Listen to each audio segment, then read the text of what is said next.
কি খাচ্ছ? ভাত খাচ্ছ নাকি? কি দিয়ে ভাত খাচ্ছ?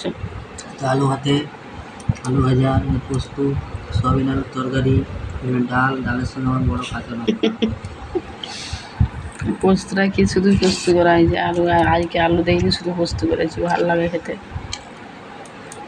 আর নিরামিষই তো সব দিনই আমরা নিরামিষ খাই, বৃহস্পতিবার হোক আর শনিবার হোক, মঙ্গলবার হোক, সোমবার হোক, আমরা সব দিনই নিরামিষ খাই। এমনিতেই বৃহস্পতিবারে নিরামিষই খাই, ভাত খাইনি, খাবার খাই। মঙ্গলবারও নিরামিষ, সোমবারও নিরামিষ, শনিবারও নিরামিষ।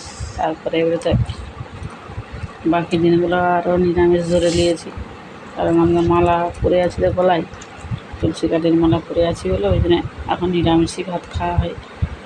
কারণ মালা পরে থাকলে মাংস খেতে নেই, ডিম খেতে নেই, পেঁয়াজ রসুন খেতে নেই, ওনাকে বলে, কীর্তনও শুনেছি, সেই জন্য ওনাকে এগুলো আরও খাইনি আর খাই না। আর জন্য মাছটা তবু মাঝে সাঝে খাওয়া